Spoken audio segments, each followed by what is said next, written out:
Things that we pay money for, we value. The paradox is that exactly the reverse is true. Everything that's really worthwhile in life came to us free. Our mind, our soul, our body, our hopes, our dreams, our ambitions, our intelligence, our love of family, children, and friends. All these priceless possessions are free, but the things that cost us money are actually very cheap and can be replaced at any time.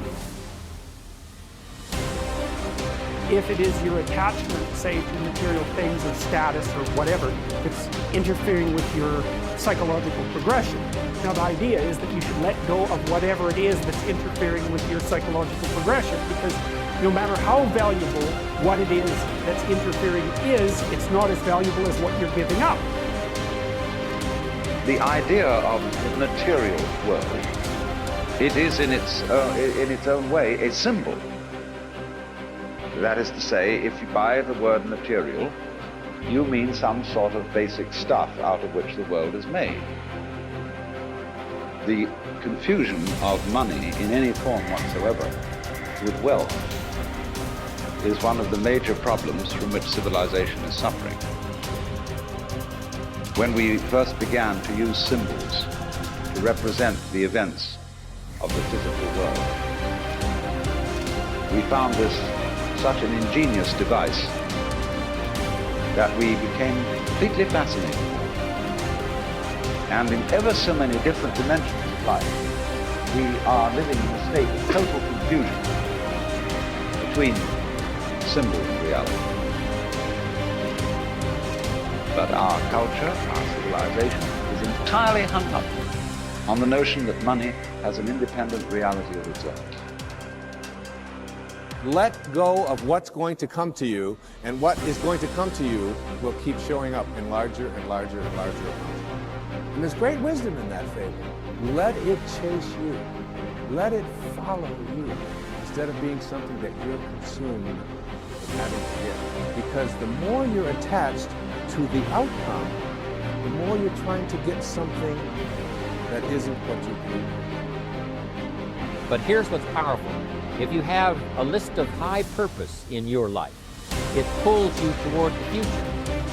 And the clearer it is, the stronger it pulls. The more dynamic it is, the more it affects your life, your spirit, your heart, your soul. It also creates imagination. It gets your mind working on how to achieve that purpose. And if your mind will work, and if your heart works, and if your spirit works, and if you have good input, like good ideas, I'm telling you, there isn't anything you can't accomplish. So if you've taken all of your attention off of everything material, there's only one place you're going to wind up, and that is the immaterial realm called the quantum field, an invisible field of energy that unifies and connects everything material. So now when you're creating from the field and you combine a clear intention with an elevated emotion, and you're connected and you feel connected, the suggestion of an alternative way to create is that when there's a vibrational match between your energy and some future reality, you actually no longer have to go anywhere to get it. You're actually the vortex, and you will collapse space and time and draw the experience to you. Now that, to me, is a lot more fun, because the experience is the unknown. You can't predict when it's going to happen or how it's going to happen, because if you can predict it, it's the known. So then you have to lay down the very thing you use your whole life to get what you want, for something greater to occur. Now that goes against generations untold of conditioning and a lifetime of habituation, believing that we're trapped in this material world.